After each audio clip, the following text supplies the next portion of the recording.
What are we? What makes us what we are? And what we're going to be? I think it's that right there. It's grit.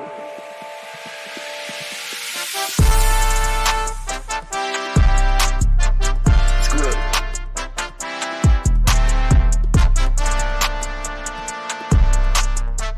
It's grit.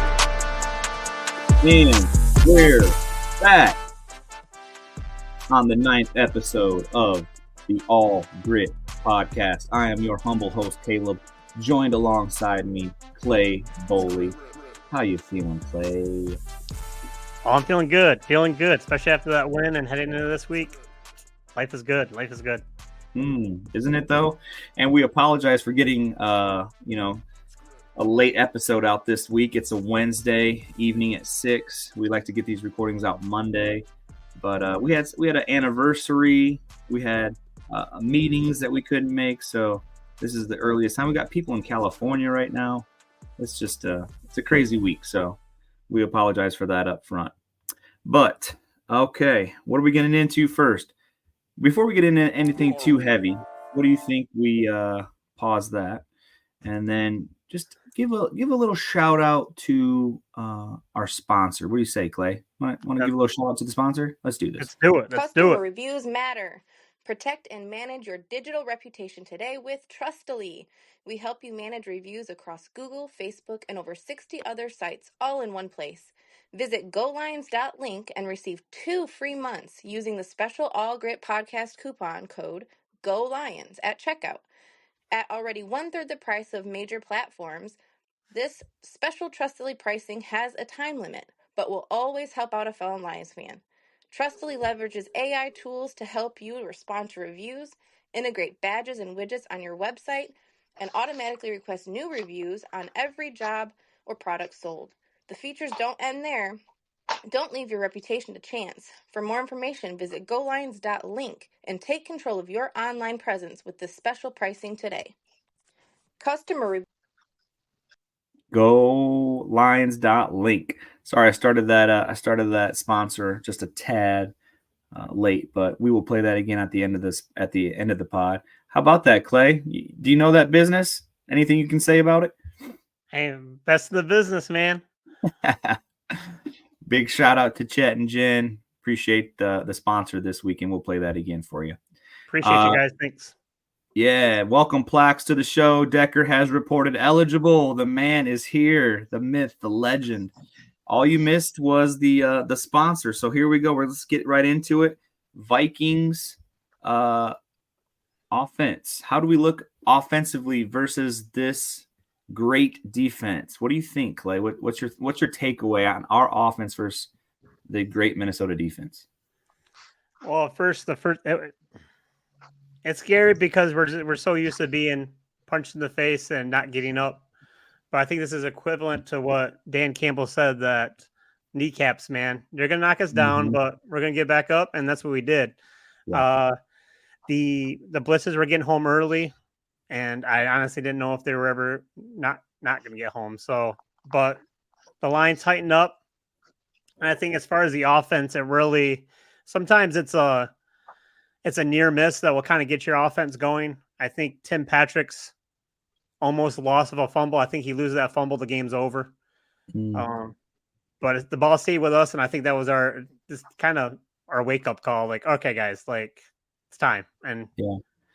So you mentioned their blitzing package, which I know that might come up over in the defense, but I just had to ask you, did you guys see any, because I heard about it this week, delayed blitzing? But when I watch, other teams blitz, their timing, their blitz is perfect, but something about our defense that they do a delayed blitz. Did you see that? Or is it just me? I didn't see it. I didn't get the second viewing that I wanted to, but I only was able to watch it once, but I didn't really. Well, what I'm saying is, and keep an eye out for this week coming up, but it's like the hike is there.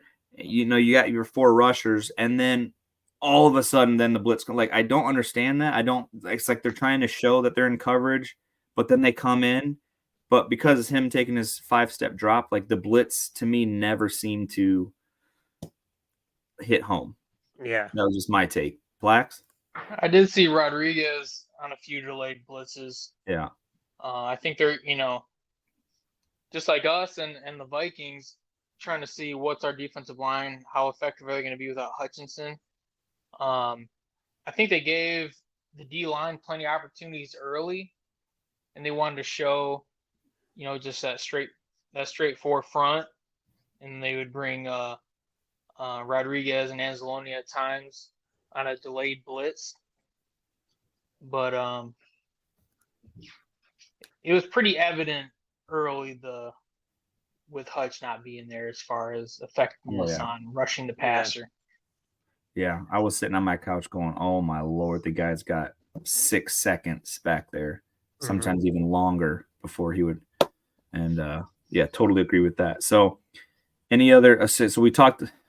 We kind of switched and went to defense. So I dropped. I guess I meant more like far as our offensive line. It seemed like their defense was getting to Goff pretty quick in that first quarter. Oh, okay. I misunderstood you. Yeah. So, and I think as soon as our offensive line tightened up, it seemed like Goff was playing a blitz like he always does. After that, just kind of getting his feet in the ground. Bro, he looks so comfortable. He looks so comfortable back there. It's unbelievable. I don't mean to throw this at you last minute, Plax, but did you get any stats on Jared Goff? I've been hearing some all week. Let me pull up one here that I thought I took a picture of it. Well, I got some stats for you. Yeah, buddy, bring it. Even the 4-letter news stations, they were actually finally giving some props to it this week. Yeah. I mean, 22 for 25, 280 and 2 touchdowns. And he's just locked in, especially on the play action. And honestly, the protection was top tier. I mean, when you think about one thing that stood out to me was that Amon-Ra touchdown down the seam. I think it was the second half. So they had, I think it was either Montgomery or Gibbs on the right side. Yep. There for protection. And then they brought Patrick in motion. Yep. To help on the protection. So they literally had 2 guys on one. They saw the blitzing outside linebacker on the right side. And that freed up the seam for Amon-Ra to get down the middle inside of the safety. That was Ben Johnson at his best. They brought Tim Patrick, boom, in motion, straight, and the whole point of him going in motion was to set that block. And then it was just the running back just sitting there waiting, and I think he chipped him at the end as well. And, I mean, it was wide open. It was beautiful. And you could even hear the announcers. They said they're showing as what looks as a zero blitz, which is, there's going to be no safety help. So they were doing a zero blitz, and Jared Goff, I heard him late this week actually on a 97.1 The Ticket. He actually said that was a play. He didn't call Patrick over. Patrick was already coming over because he knew the zero blitz. He needed to be there for protection. And so when they took that hike, Jared Goff said, I knew it's either a touchdown or I'm getting sacked. Those are your only 2 options with a zero blitz. So, or all out blitz, as we used to play growing up in NFL blitz. But, so, all those arrows going right down to the line of scrimmage. So, but like you said, the protection, he still had time to throw that ball up to Amon-Ra. And if you looked at the all 22, you'll see J-Mo was wide open too. They beat both of their defenders, so he could have thrown to either of them for a touchdown. In fact, when you watch it again, look at J-Mo because he's literally right next to Amon-Ra and almost walking in right behind him. So and that goes back to Jared Goff, just knowing what's about to happen, almost like a Tom Brady. I was going to say that. Yeah. Yeah. There's a play that he literally looked like Tom Brady when he could have a fumble, but he brought it back in, had another second, and it was the Brady move, the protection of the football. Yep. Yeah, I know not to jump ahead, but you mentioned J-Mo. He was gone, he had one reception for -4 yards. And I didn't realize it really to the second half. And then one of my buddies, shout out to Jacob Jimenez, he mentioned like where is JMO? And I think I mentioned, I don't think it was on the podcast last week, but after the pod we were talking, and I really thought JMO was going to get a healthy dose early and often, jet sweeps, passes. I think I said like 7 to 10 touches. He was not out there. No. What's his name? Number 11. Not Tim Patrick. Oh, Khalif. Yeah. He got the touchdown. He had a hell. He was really he was wide receiver excellent. number 3. He was balling out. I'm not sure what the backstory is behind that, but a lot of time I didn't even see JMO in the game. Well, we will be talking about him in about 3 seconds. So last thought on a stat here that I had, and I know everyone's probably heard this, but maybe not our listeners. In the last 4 games, there's only been one team in the NFL to have more offensive touchdowns than incompletions since the merger. Now, just think about that. We have thrown more touchdowns than incompletions in 4 games. Unreal. Meditate on that. Insane. Unbelievable. All right. So let's move on. Let's hit this real quick. Special teams decision. Start with you, Plax. What did you think of that? The 4th and 6 and 7 from our own 40. Was that 30? the first drive of the game or the second drive? I think so. It was early. I wasn't. See, the thing with the Lions is like everybody knows they're down to fake a punt once or twice a game, at least once. And to me, I mean, it looked ugly. It did not work out. I didn't mind the scheme with the option. Minnesota was obviously ready. But to me, at any point in the game, if you were to not expect it, it would probably be that first drive. So I wasn't, because I feel like at any point in the game, I mean, that's just in the game plan of everybody. There's a possibility of a fake punt, but I would say that they probably thought that first drive would probably be the least expectant. Yeah. But I mean, yeah, it had me nervous. Minnesota came out, punched us in the mouth early. It was, the stadium was rocking. It's hard to, with the offense that we have, I never really feel uncomfortable because we can score so quick. True. But that was almost like a culmination. It's like, oh boy, like how is this game really going to go? Because we really gave it back to them there. Yeah. Your thought, Clay? Yeah, I think there's a stat out there that I don't think Minnesota's ever really trailed in this season so far. So I think we knew we wanted to get ahead. So I get the call. It didn't work out, so you're a little bit more mad because it didn't work out. But I think they make it. Nobody's talking about them making that decision. But since they missed it, then it comes up. But I think it was the right call. Well, here's my thought. I thought it was a horrible call. And I thought it was a horrible production. I saw a guy in motion before the ball was ever hiked. Now, what does that tell me as somebody who's never played college football? That tells me that it's a fake. It tells me that it's a fake before the ball's ever hiked. And so once the dude saw him in motion, I said, no, don't. And then he hiked it. And I said, well, let's move on. I just didn't like it. Like it. And you guys are all slappies. And Dan Campbell. I mean, it was like the most unpredictable play. Right. Thank you. We all saw it coming. And Minnesota saw it coming too. So yeah. All right. I say give it to Fox, man. Give it to Fox. He would have gotten. I know. Let him throw it, bro. All right. Let's touch quickly on the defense. What did you see with Hutch being gone? I already know what Plax has got for game ball this week, but what are you happy with about the defense? Shoot, I mean, if you look at the stats, I think they can. I wouldn't want to say misleading, because we had several guys with sacks. We obviously had the one at the end of the game. Yeah. But they had all day to throw, and to me, the sacks really speak more to the secondary, because he had all day but the secondary, the coverage was so tight, it allowed him to have that time to survey and ultimately, have 3 or 4 sacks on the day. Yeah. I don't think anybody played particularly bad. I think everybody fought really hard.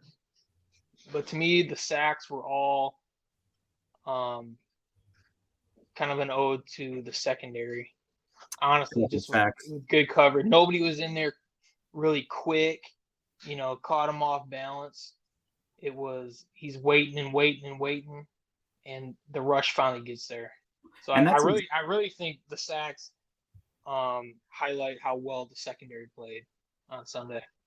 And that's exactly, if you can remember what, dare I say it again, Matt Patricia, he wanted his defense because he didn't care about the defensive line. He wanted corners. He wanted people that could cover for seconds and seconds and seconds, and then the sacks would come. So those are called coverage sacks, like you're talking about. So, yeah, you're right. I mean, to hold Justin Jefferson, did Addison even catch a ball? I mean, did he catch 1, 2? I mean, I don't know. We don't have our stat guy, Adrian, here to pull up the ESPN charts, but, I mean, I think Jefferson was held to 70, maybe 80 yards. So he had a couple strong grabs, mostly first half. Yep.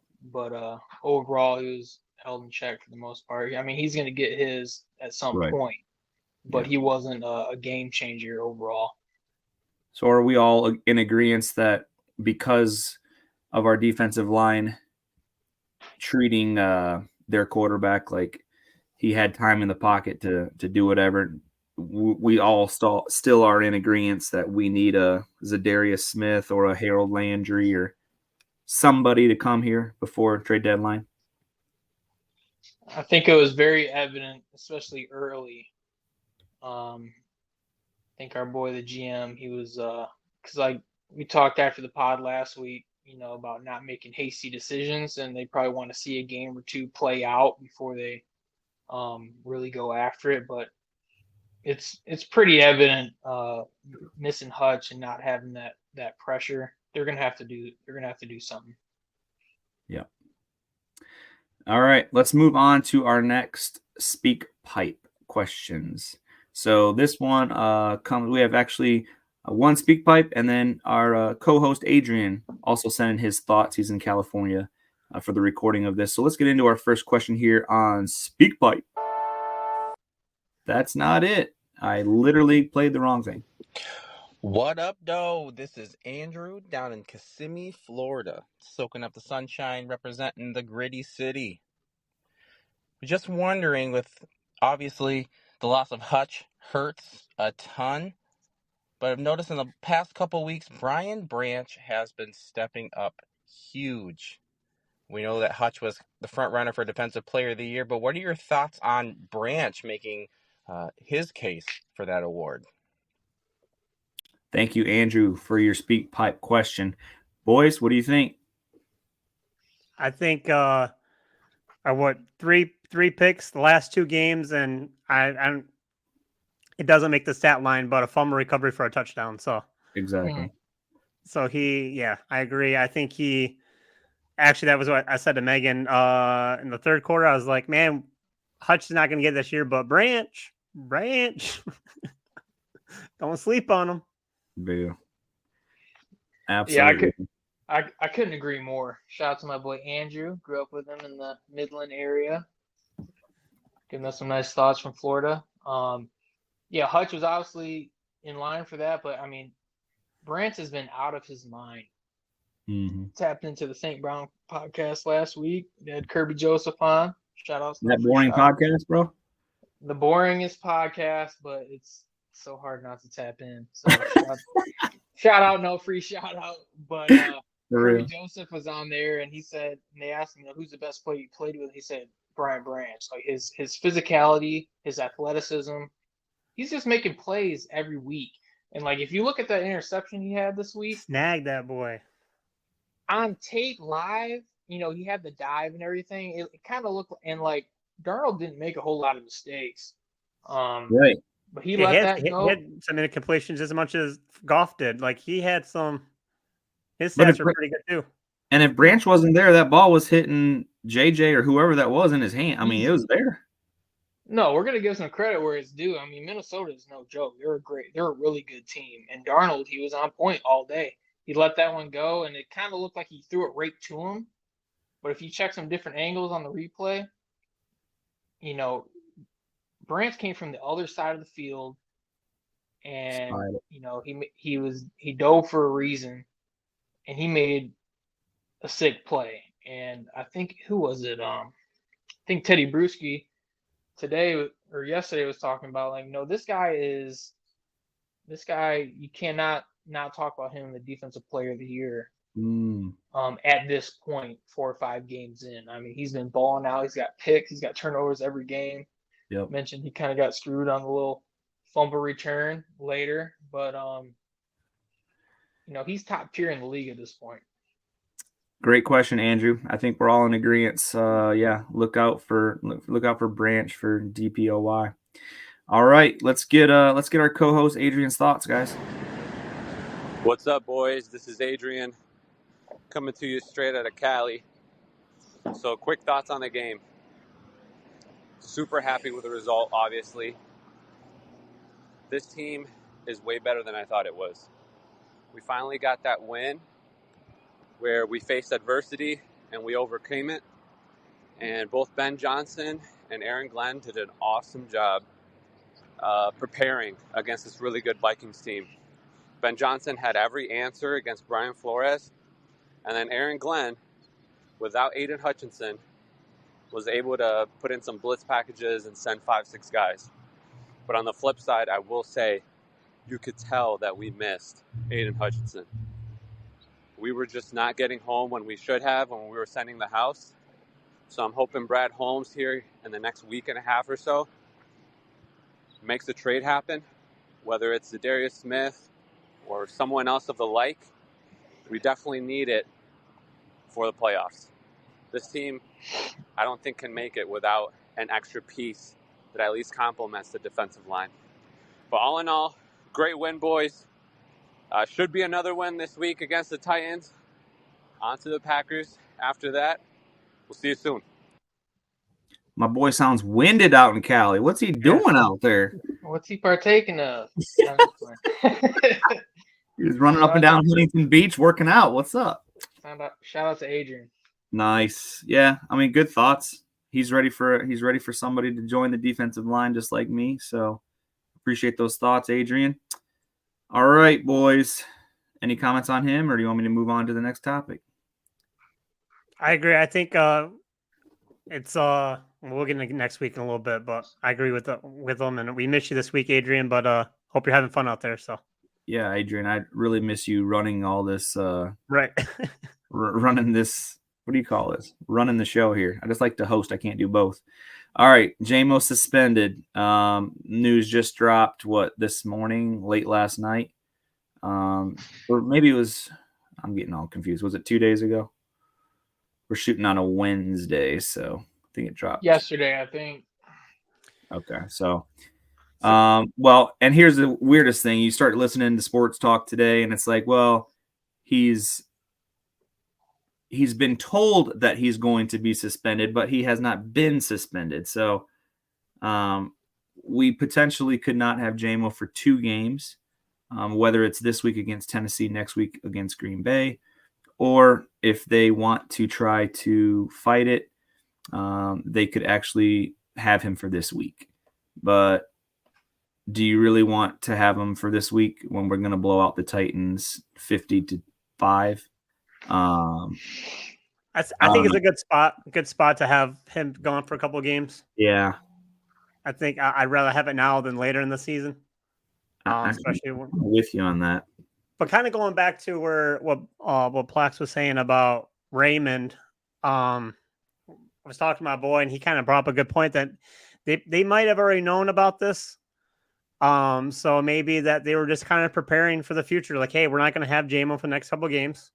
Let's get Raymond going, get him some touches. So you never know behind the scenes, you know. But I think that's a pretty good take that they're just kind of preparing him for that third wide receiver role in the next couple of weeks. So he did great at it. So makes all the sense in the world because they have been using Raymond for the last 2 weeks, warming them up. But I mean, on the larger scale, this is just another strike against JMO. Listening to Mike Valeni this week, his thoughts were, hey, you've just proven to me that I'm not going to give you the Amon-Ra contract when your rookie contract is up. We'll use you for the 5 years and then we'll boot you because we just can't trust you. So that's his thoughts. It is easy to go and get a fast young wide receiver in every draft every 5 years. It is easy. I mean, the Kansas City Chiefs did it, and they have the fastest player in the NFL right now in Worthy. And they picked last. So it's easy to do, but you hope that the kid just learns. And, it could also just be a shake that he took or something just went off because it's a PES, not a PED. So. Which it's only 2, so with his Right. history, it's not longer, so. Plaques? Yeah, I mean, it's so weird because you just don't know behind the scenes, and we're talking about performance-enhancing drugs, and they're only talking about a 2-game suspension. So, Right. like, what does that really mean? Obviously not egregious enough because we've seen guys get suspended for an entire year, 2 years. But it's like you got to know what's going into your body and what you can have and what you can't have. Exactly. And it's like I feel like he's like one of those cousins you might have who's got so much potential, but he just cannot get out of his way. And the whole family is just here. We love you. We want you. Like, please, like intervention. But it's just like always something. And like I said, we don't know what's going on behind the scenes, but it's just been kind of like one thing after another. And he's such a dynamic athlete. I mean, I want to stay humble. I think Tennessee's record isn't totally indicative of the team. They're still a strong team. It's still hard to win every week. It's easy to just assume we're going to roll over them. Bro, they don't know what quarterback they're starting. I'm just saying. I know. It's a trap game. It's a definition of a trap game. It's a trap game, but they don't know what quarterback they're starting. Especially when you're going to Green Bay the next week. And right. Hopkins is gone too. Who doesn't want Hopkins is gone. Bro, right. The spread is 11. I take they're gonna win by I put 20. I would put 21-point spread. Honestly, I feel that confident this week. I'm gonna write that down. Write it down. Buy you a beer. All right. Listen, I'm gonna go off script here. We gotta play this. Matt Derry from the Locked On Lions podcast. I reached out to him this week, and he shouted out our podcast, and we are so happy that he did that. So here's a little. Here was my question to him, and then his shout out for us, and then we'll wrap it up over here on the All Grit podcast. Hey, Matt Derry, this is Caleb Annual out here in Grand Rapids, Michigan. How you doing? Long-time listener, first-time speak pipe caller, also everyday listener. Hey, listen, question. Do you think if we lose this weekend in Minnesota, that kind of heightens the speed of getting a replacement for Hutchinson? I know that I've heard a lot of people say, well, we're going to wait till the trade deadline to make that decision, but if we lose bad, like we beat Cowboys the other week. If we lose that bad, will that just heighten our speed to go get a defensive end? So that's my question, Matt. Love the show. Love Speak Pipe. In fact, if you just have 1 second, can you give us a shout out over here in Grand Rapids? This is the All Grit podcast. Grit spelled with 2 T's. We just started this season and would love to get a shout out from the one and only Matt Derry. Love you guys. Out. All right, there's Caleb in Grand Rapids, the All Grit podcast. Check him out. I'm going to have to check that out myself with 2 T's. Like I said, Caleb left that message before the Lions win. He left it Wednesday last week. But here's why I wanted to play it. And first of all, thank you, Caleb. That was it. Matt, thank you so much for helping us out. You shouted out the podcast, and we will shout you out as well, Matt Derry, on the Locked On Lions. So, listen, guys, we're just started this season. This guy's been doing this since 2007. Before that, he worked with the radio stations with everybody in Detroit. So check out Matt Derry on Locked On Lions podcast. All right, boys, we just hit our 30-minute mark. Let's do this real quick. Game ball. Who gets game ball and who fumbled game ball? Let's start with Clay. Who fumbled game ball for you? Fumbled or Tom fumbled first? Let's do fumble first. Fumbled. Oh man, it's I expect the other one first. Let me give the other one. Let's do game ball. Game ball Bates, man. Ice in his veins, lining up, game winner. Everything against him. Bates. I'm giving it to Bates this week. I've been waiting to give it to him. He finally had his opportunity to be tested, and you don't get tested more than against Minnesota Vikings, 5-0, division lead on the line, and he drilled it. Love it, man. Love it. What you got, Plax? God, it's hard not to give it to Goff, man. He was such a sneaking G. But to switch it up, I'm gonna go Khalif Raymond. I think, and it's crazy. He only had 3 catches for 39 yards. He obviously had the touchdown. Kind of filled in that Tim Patrick role this week. Caught everything that went towards him. I just feel like every week there's like one guy, like an unsung hero, who has a part in the game that kind of changes. And this was probably his best game of the year. I'm gonna give it to Raymond. I love it. And I will go Jameer. I think the game changed when he scored the first touchdown for the Lions. We were down 10-0. It was looking ugly. The crowd was into it. And Monty was taking a breather at that point. And Jameer just – something about Jameer against the Minnesota Vikings, he breaks their ankles. Did not he do that last year against the Vikings? He had a safety come up or a DB, and he did the exact same thing and just put a dude on skates. He's nasty.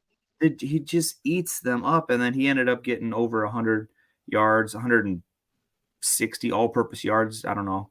I don't have it in front of me, but just without him, especially with Montgomery getting pulled, God love him, but, Jameer to me saved the game. All right. Who fumbled the ball, Clay? Well, literally, Monty. Oh, that's dirty. No, you didn't. Yeah. He was hurt though. That's why I've been thinking about it. He was hurt, but still, sit down, man. But it got a little closer than it needed to be at the end. But could have been really bad. Could have been a really bad fumble. Oh, buddy, ain't that the truth? All right, Plax. Yeah, that Monty fumble, man. That was flashbacks to the old days, man. Like finding ways to lose. I felt like we were outplaying him most of the game, but. We're gonna give him. I'm gonna give him a pass. That's our boy. I'd like to give it to the Michigan offense last week, but this is a Lions podcast.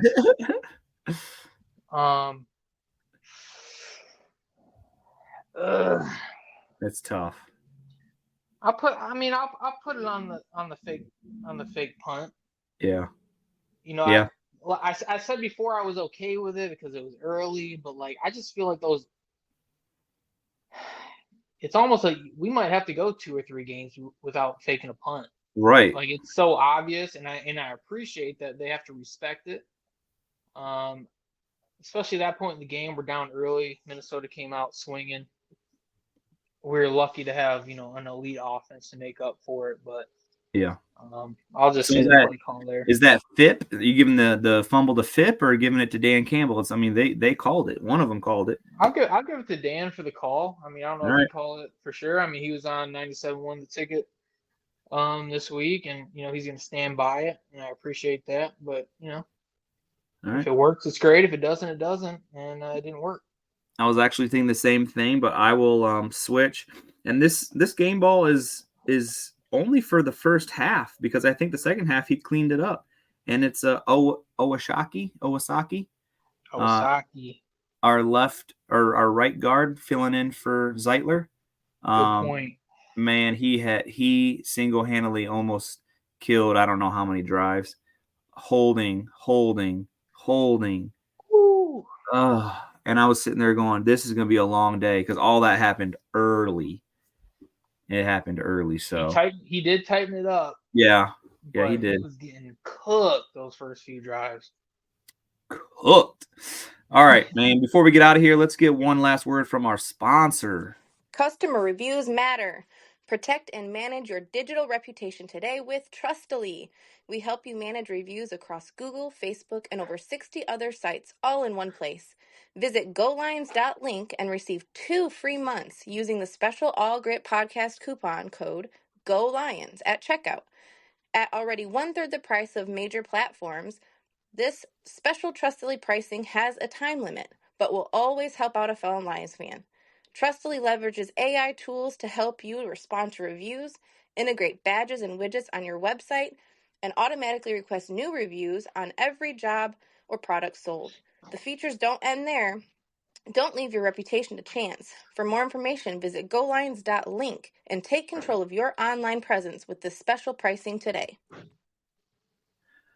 All right, Plax. Next week, Titans roll into town. Any thoughts? Quick thoughts? Clay had to take off. Yeah, Anything I'll say, from next this week? is the part. These are the games. These are the parts of the season that matter. The games that you're expected to win, and everybody's telling you how good you are. You got to lock in, and you got to take care of business. It's nice to be back at home. I think we'll be good. I think they'll be focused. I trust in the management. Let's do this thing. Get ready for Green Bay on the road, baby. Bro, Who can't look forward to that? Let's go. I got one thing to say about the Titans game, and I've already said it. I will spot them 21 points. That is my confidence level. Actually, let's make a 21 is you can't do that, right? You got to do 20 and a half. Under. Okay. Oh, 20 and a half. I'm fine with a nice little 36, 17, 35, 21. They might score some points, but we'll keep it respectably dominant. All right. Well, I want you to keep that 21 number in your head because I'm gonna set it right at around there. So.